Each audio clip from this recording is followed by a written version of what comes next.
Hello বন্ধুরা, কেমন আছো সবাই? গুড আফটারনুন, শুভ দুপুর। আজ আমি রান্না করতে চলেছি। কিছু রান্না হয়ে গেছে, তোমাদেরকে দেখাতে পারিনি, তো আর কিছু হচ্ছে। যেমন এই যে চাউল ফ্রাই করেছি। আমার বড় মেয়ে খেতে খুব ভালোবাসে, তার জন্য একটু ভাত বানিয়ে ফ্রাই করেছি। এতটা তো খাবে না, তবুও বানিয়ে রেখেছি। কালকের একটু চিকেন রাখা ছিল, ওই দুটো বানিয়েছি। কিছু চিকেন ছিল, সেই চিকেনটা একটু রেখে দিয়ে ছোটোটার জন্য বানিয়েছি, আর এই বড়োটার জন্য। বড়োর খাবার রেডি, ও তো আসবে স্কুল থেকে দেরিতে, বাস ওর খাবার রেডি। ঢাকা দিয়ে রাখো।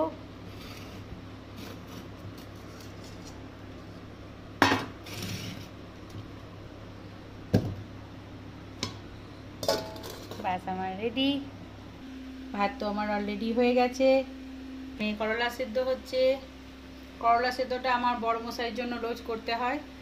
হ্যাঁ, তো করলা করলা চাই, একটু তিতা চাই, তো একটু করলা সেদ্ধ হচ্ছে। করলা আলু সেদ্ধ মাখা হবে। এখানে হবে ফুলকপি দিয়ে, আর ডিম সেদ্ধ করা আছে। ডিম দিয়ে, ফুলকপি দিয়ে, যে মশলা বাটা আছে, দিয়ে সবজি বানাবো।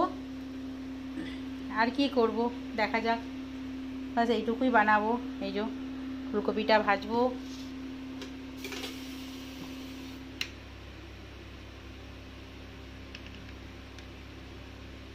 তেলটা আমার একটু বেশিই পড়ে যায় জানো, রান্না করতে গিয়ে তেলটা একটু বেশিই হয়ে যায়। ফুলকপিটা ভাজবো। তোমরা আমার বলবে আলু দিচ্ছি না কেন? আলু অলরেডি সেদ্ধ আছে, আলুটা কেউ খেতে চায় না, সব আলু অ্যাভয়েড করে চলে। বাচ্চা মেয়ে সেও আলু খায় না, শুধু ছোটোটাকে একটু দিই, ও আর কি বোঝে, ও তো খেয়ে নেয়। আমার বড়মশাই খাবে না, সব আলু বাদ দিয়ে দিয়ে খাবে। সবজিটা খাবে, আলু রেখে দেবে, আলু খাবে না। তো কি করব, আমার আবার আলু খেতে খুব ভালো লাগে। এই ফুলকপিগুলো ভাজবো। ফুলকপি তেলের ওপর যদি দাও, এত ফুটতে লাগে।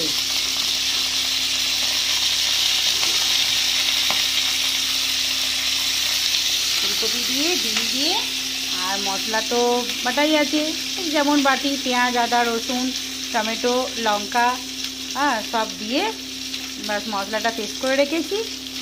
হ্যাঁ, এটা একটু কারি কারি করবো, ঝোল করব না। আর একটু মুগের ডাল করব, একটু মুগের ডালও হবে। এটা হালকা একটু ভেজে নেব।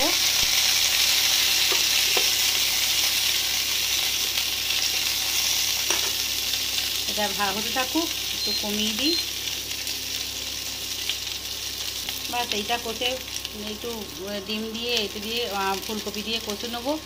কষে নিয়ে নামিয়ে নেবো, দিয়ে করলা হয়ে যাবে। তারপরে একটু মুগের ডাল করব, কারণ আমার গোপাল আছে। একটু মুগের ডাল, আলু ভাজা সব করে দিতে হবে ওর জন্য। গ্যাস ট্যাস ধুয়ে তারপরে করতে পারি। গ্যাস অবশ্য আমি করিনি, গ্যাস আমার অলরেডি ধোয়াই আছে। এই দেখো গ্যাস ধোয়াই আছে, শুধু করলা সেদ্ধ হচ্ছে। বাস এতেই ডালটা করে নেবো। ডাল সেদ্ধ হয়ে গেলে বাস আমার রান্না রেডি। চলো বাই, শুভ দুপুর, গুড আফটারনুন, ভালো থেকো সবাই।